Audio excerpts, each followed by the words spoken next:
So Rob, tell us a little bit about Anchor Bay powder coating. I know relatively you guys are, 15 or so years old, but you guys have had an extensive history of coating, right? Going back many, many decades. Yeah, so it was my mom and dad started it originally. Was an auto body shop, and Hmm. then my dad kind of started dabbling in powder coating, real small scale, and that probably was around 1994 or five when he first Hmm. started playing with it, and then '08, '09 when everything kind of crashed and we got slow. Um, I decided to kind of take over and push us farther into the powder coating. And pretty much after that, I took over completely. And so 2013 was when I officially took over and officially became Anchor Bay Powder Coat. Gotcha. So basically, from then until now is when we've really grown. So we actually have two locations now, Hmm. and yeah, it's grown pretty rapidly. Right. Why two locations? Is it just because you need the space and Well, what happened was, our current location was a little over 20,000 square feet. We needed a little more, so I found a place actually about a mile and a half from our original location that was about 33,000 square feet. So I thought, well, that's perfect. I'll do that. Well, this was all during COVID. mm, So, went through the whole hassle, got all the approval, the banking, got it bought, another year to basically get the equipment in and get it all going. So we never had like an automated type system. We were all manual before. So I had found it all lined up. I found an automated powder coat line and this building, everything lined up, got it all installed. Well, while that was all happening, we had gotten so much more busy over mm, COVID that we figured out we weren't going to be able to do it all just out of one building. mm, So we then decided to keep the original, which kind of shot myself in the foot. I started removing equipment out of it and mm. moving it to the new one. And no sooner started running it and realized this isn't going to work. So now I have to reinstall some equipment back at our other shop. So, but yeah, it's what kind of happened was I think we're a little bit newer in the game than some people, so I'm probably a little more into it than a lot of my competition. They've been in it a lot longer, and I think when things got rough over COVID, I kind of dove in head first. Where a lot of my competition, this was kind of like, well, it is what it is, and people didn't show up for work. They just didn't do as much work, so it had a lot of people scrambling to find somebody to do their coding for them. So I Right. said, hey, if I have to do it myself, I don't care. I'm not passing up the opportunity to get this work. So it kind of just worked out, and we picked up a bunch of new customers and struggled to keep it staffed, over COVID. But now we're pretty well fully staffed again. So Right. Right. How many do you have on your staff now then with that? I don't know the exact number, but we're hovering between like 48 and 52. Wow. Okay. What So were you just a few years ago? Tell me about that. I mean, was it So pre-COVID, we probably had right around 25, 26. gotcha? So pretty much double what it was then. Right. Yeah. What was happening during the COVID episode that you guys got so busy? What was going on with, to Well, it was attract that? basically just that our competition basically just weren't getting it done, Right. and a few things like we had a customer that they had their own powder coat line and probably 80% of what they sold, they bought from another country already coated in color. They were Mm, only doing about 20% of what they sold. While over COVID, their supplier could manufacture the parts, but they couldn't coat them. So right. they were bringing in containers full of parts that were not coated. So somehow they got a hold of us and said, hey, you want to take some fill in? Well, that basically worked. Came right when we got our automated line running, and it was all stuff that was perfect for that. So it just kind of that all lined up perfectly for that. And then, Mm, yeah, just a lot of our competition not really putting in the extra effort, that we right. were willing to do. So, Right. Yeah. I think yeah, something you learn there that customer can't take them for granted, and quality is the key, right? They've got to yeah, deliver that quality to them. Yeah. yeah, You that's know. definitely Yeah. Go one ahead. thing that we do, put a lot of effort in is to into our quality, and not just the quality that you measure, right? Everybody wants a certification and you're measuring some things. Well, we are every day making sure that all of our processes are good and all of our parts are good when we don't even have to. It's like, yeah, did we get a scratch test in today? We don't have to. No one's asking for it, but did we do one anyways? Just to make sure we're doing what we think we're doing. Right. Yeah, I was going to say it's it's always great, business is good. You get more business, but there's growing pains, I'm sure, with that, right? I mean, you bring on more customers, it's a bigger demand, you've got to bring on more employees. So you as an owner, now you've got a management team. How did you guys cope with that? I mean, it had to be a little trying at times, right? To be, you don't want to grow too fast, but you want to keep that growth going, right? Though.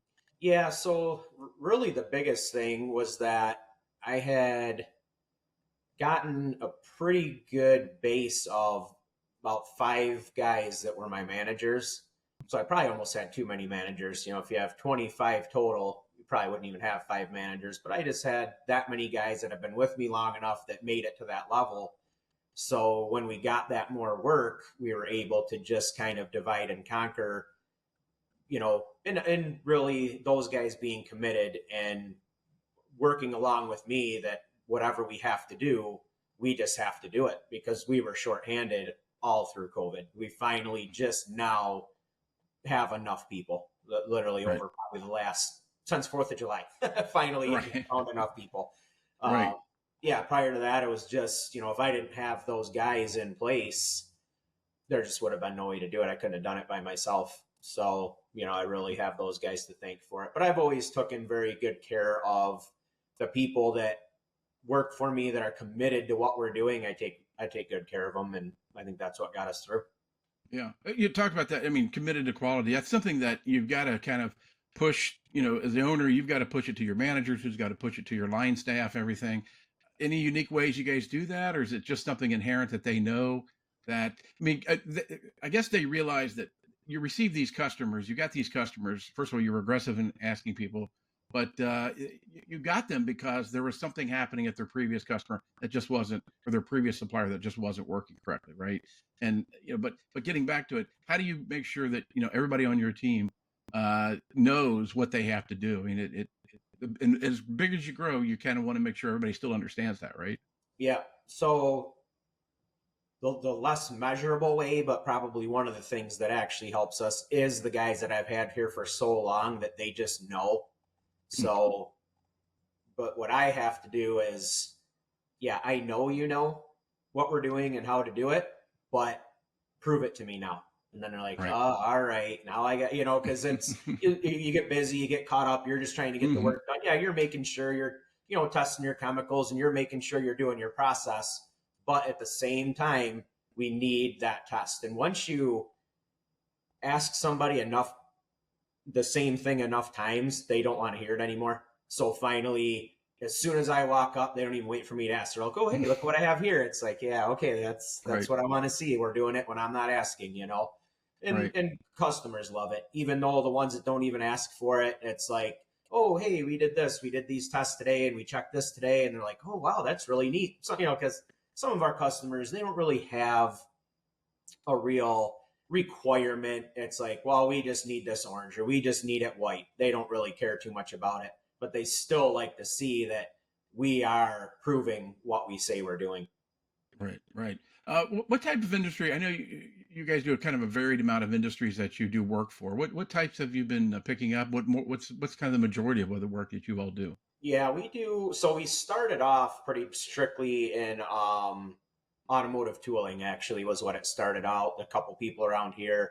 Um, Probably, honestly, our very first was commercial, like storefront doors and windows. It was Mhm. my dad's buddy. He was a glass guy, and that's how it all started. He walked in one day and said, "Hey, I heard of this powder coating thing. Can you guys do that?" I said, "Sure, I think we can figure that out." Built a little oven, bought a little powder coat gun, and started doing that. And then it kind of went from that to in our area here. There's a lot of automotive tooling, so that was kind of Mhm. the next logical step. And then from there, it's all just really been word of mouth. I mean, we've advertised, we've had salespeople, and just the word of mouth goes so much farther because whoever comes already knows. Somebody has already told them what we do, how we do it, that they're happy with us. So, you know, why do I need to try to sell it to you? You already know what we're doing. So from there, it went to, we do a lot of like custom fencing, like for bridge work and stuff like that for like Mhm. cities and all that stuff. Um, yeah, we do some automotive, kind of getting into that industry over the last couple years with the more automated line. Mhm.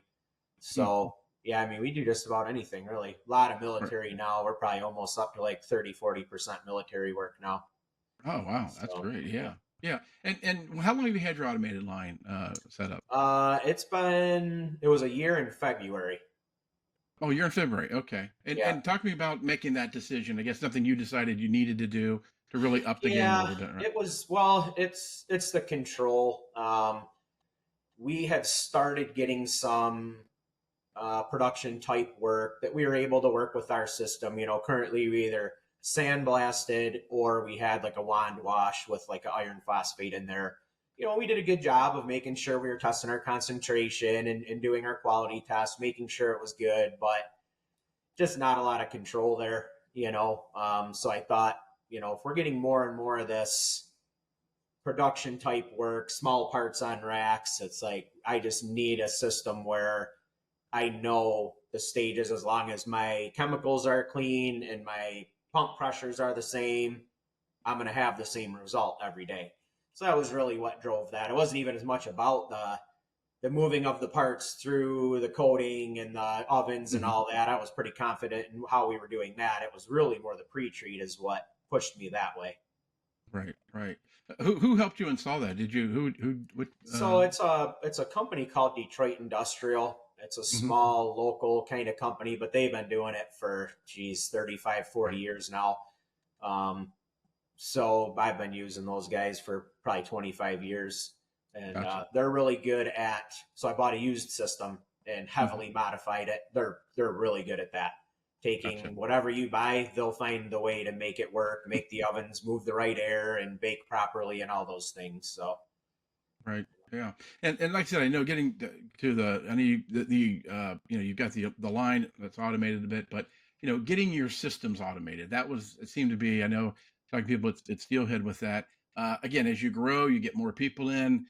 You've got to really streamline your operations, right? Was that the thought process? It seems like again, people do a lot of things, pen and paper, pencil, verbal, and you really couldn't get by with that anymore. I'm sure doing yeah, it that way. so what happened was when we took over from my parents, my mom was pen and paper. It was all pen and paper pretty much. So literally, as soon as we took over, we switched to QuickBooks, Hmm. and then we did a little bit higher level where you could do a sales order through QuickBooks. So Okay. for 10 plus years, we were basically running everything right through QuickBooks, all of our sales orders and everything. And it was fine. It was easy because once you were completed with that sales order and everything was good, she could just, convert it to an invoice. So it saved a little Right. time. Mhm. As we grew, I knew for a couple, 2, 3 years that I really need to find some sort of software, but where do you even start? To try to Right. find the one that's going to be good for us. So I had poked around, looked around a little bit, and then probably over the course of a year had been getting some emails from Steelhead, poking. So a couple phone calls, and I get so many calls and emails that I just kind of blew it off at first. And then finally I said, you know what, I do need something. Let me take a quick peek. Well, then once I figured out that it was tailor made for the coating industry, I said, well, Right. that's one step in the right direction right there, that it's designed for us. So I finally said, why don't you guys, come down, let's have a meeting and see how it fits together. And it seemed like they were in that same kind of growing phase that we were in. Really, really liked the guys when they came out and said, you know what, let's try this, and it's worked out great. We've really grown together. I mean, we have a weekly meeting with them. Actually, it's 2 days now we're up to, because we're so rapidly Mm. changing what we're doing and they're doing, especially from the cert standpoint. Most of their other coders aren't really doing the military, and the military gets very deep into the Right. certification part of it. Mm. So I mean, the system they're building, it is amazing how they are tailoring this thing to what we're doing, to where Mm. you know because we still have to do some pen and paper for our cert process. The guys are taking measurements, Mm-hmm. they're keeping track of that on a template, and then we're putting that into our cert now in Steelhead. Well, they're building a process to where it will eliminate all that. The guys will take the measurements, put it in. Once it's all in there, then my quality guy literally just has to look at it, make sure it looks good, and push a button and convert that to a cert. So I mean, it's for us, that's huge. It's just going to save so much time Right. and the accuracy of it, because we'll be taking a picture, get a measurement picture, put that in the cert. I mean, there's just no better way I could see that you could do it than that. Right. Yeah. So you've had them for about over a year now, or pretty much, or I'm trying to think when we've really, I'd say probably not even. I mean, we may have signed up Mhm. about a year ago, but in the beginning, we were just starting to really get going good over at other shops. So yeah, I'd say really, really using it probably 8 months, 6, 8 months, something like that. Gotcha. And what kind of result? Like I said, I know that I saw something where really cutting down on the amount of time that you all are doing a lot of manual entering and things like that. So it really is saving you some time with that. And Yeah, it definitely saves time. It's going to be far more once we get it completed. Mhm. So really the biggest problem we have now is we're changing it weekly. So it's Right. like as soon as someone gets used to something, we change it again. So it's like we don't really have everybody fully using it yet because until it's done, we don't want to keep changing what people are doing. So we kind of have our best guys using it right now that we can go out, basically once a week and say, okay, these are the changes. This is what we have to do differently now. So to go and try to do that with 50 people would be a nightmare. But Right. it's the not just the time savings, it's so much more traceability than Mhm. what we've ever had before. That probably is honestly my favorite thing of it, more than the time savings or anything like that. It's that Mhm. traceability that, I mean, you can go back and look at every single transfer, when it was, how long it was before the transfers, anything we Mhm. had before. I couldn't do that. So if you said, okay, these parts shipped a week ago, now our customer has this random question. Well, I don't know. That was a week ago. I can't figure out what went on then. Well, now with Steelhead, I mean, you can literally, if there was 20 transfers, you go back and look at every transfer, which day it was. So even if I have to talk to an employee, I can say, oh, it was on, Tuesday the 12th or whatever. I can pinpoint even the time of day it was. And it's amazing, especially for me as time moves on, especially with two shops. I'm just not as involved. Prior Right. to two shops, I just like doing this. So I was involved in more things than I probably should have been because I just liked it. I wanted to be there. I wanted to be doing all that. So I knew someone had a question, I could answer it because I was there. I saw it with my own eyes. Well, now it's not. So being able for me to go back a month later if I want to and look at what actually happened, I mean that's priceless to me. Right. Right. Like you were standing right there, I guess, for the most part. Right.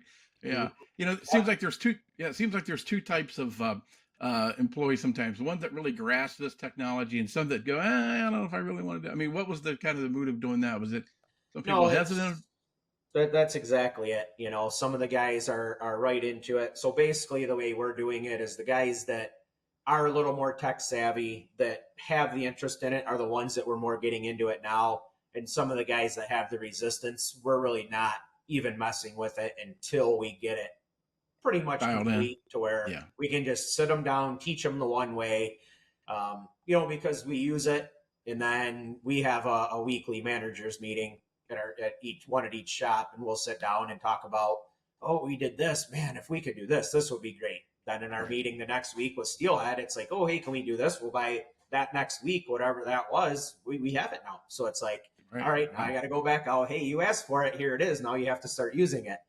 So, but it's actually been a little better than I thought. The Hmm. people that are using it don't really seem to have any problems with it. So, Yeah, yeah. I've had another shop somewhere tell me that it really was good as far as the the software tool is really good because as they bring employees on, right? Some younger employees maybe they're used to this stuff, right? They're mhm. used to this technology, and it's kind of it's kind of cool to them to be able to either if they have to use this and instead of having to write things down or whatever they have to do, and it's sort of he's like he got a very good response from his employees who were really liking the way the technology was driving the way that the company was operating. And, that's great if you can get it that way, right? If you can get them to think that way about it, right? Yep. Yep. Yeah. The hard Yeah. part too is just getting it to the point where it's every job every time, right? That's easy to do some of the jobs, but it's like, no, we can't do some. We got to make sure we're doing all of them. But Right. our Steelhead, I would assume, I don't know who all their other customers are, but I assume ours is probably a lot more involved than some other people's just because of the amount of different types of work we do. We have 4 different lines. One of them is wet paint, one's Mm. automated, 2 are manual. We sandblast, we wand wash, we wash through our system. We have dipping processes we do for military. So we have all these different process trees in there based upon which one of these processes we're going to do. So it's probably a little bit, harder for us to get people going on it just because of how much we have. And we originally had it simpler, and that's what we thought we were going to do until we realized the traceability that we're going to have Right. with it. Because now they're setting themselves up once they started messing with our cert stuff. Now they're going into like the NADCAP situation, Right. which it's like, man, if you could have that all in one software system Mm. versus having to keep track of it all separately, I mean, to me, Right. that's worth more than having it simplified, I guess. I'd rather spend a little more time teaching people how to use all the things that we have and have that level of control over it. Right, right. Yeah, definitely, definitely. That's great. And as you as president, owner of this, like I said, you see yourself growing. You're trying to put all this. What's next for you all? I mean, like I said, you've got the 2 locations. I don't know. I guess that's working out pretty good for you. I'm sure you'd like to have everything under one roof, but that's for another day. But what's in the next? What's in the future for you guys? What do you want to take this company as you drive it? It was funny you said about everything under one roof. So probably about 3 months ago, a building near both of my buildings that's bigger than Mm. both of mine together popped up for sale, and I couldn't help but go and look at it. There's no way I could do it because I'm just burned out from this whole thing. But it's like the gears are turning. Like, man, if I could get this and get them all in there. But actually, like I said, with having the good, I'm probably up to about 7 very trustworthy managers now. So it Mhm. doesn't make the two different locations too bad. Actually, I have 3 boys that are kind of coming up. My one graduated last year. I actually have him Mm. running my old location now, so I don't have to be there. I can trust that he has the best Right, interest of the company at heart. So that right, makes it a lot easier. I'm really not this point planning on too much more physical growth. We have a lot more growth that can happen just with the Mhm. second location.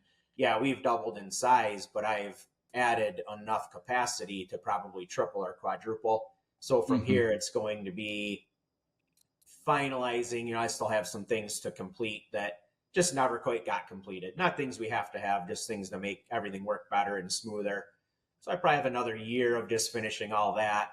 And then from there, it'll be um, just going after a little more work, building it up a little more. We're Right, probably at probably half capacity of what we potentially could be. So that'll be right. the really really big thing there. And then once we get to that point, then it'll kind of be everybody else to make the decision of what we want to do. Because it's like for me Right. to do it all again, I pretty much did all this, got this other building, built it all up myself, and it's like, no, I'm not doing it again. If you guys want to go Right. bigger, you guys are getting involved. Right. Right. I mean, how do you feel like you've grown as a owner, owner president of a company? It's a tough thing sometimes to do because sometimes there's not too many people you can turn and ask. It's really all on you, right? You've got to make decisions and you question yourself sometimes and is this what I want to do and things like that. But how have you been able to kind of manage yourself, I guess, to a certain Well, extent? I'm good at the kind of just stepping back, looking at the big picture, and figuring out what we need to do to go to the next step. But that's easy for me. Hard for me is letting go of the control and trusting other people. Like before, yeah, I can tell you what to do, but I'm still going to have an eye pretty close to where you're at, just making sure. Where now it's, all right, this is what you got to do. I'm not standing there, so I'm trusting that you're going to do it. And realizing that if you have good people and you take care of them, that they'll do that. So that's probably been my biggest growth is in that right there is trusting people, and now changing my whole perception of what I have to do as an owner is not physically be here doing all these things. It's doing whatever I can do to give them the ability to do all that they can do. So that's where I am right now, is trying to really learn how to let go of the physical and take care of just getting these guys the things they need to be successful.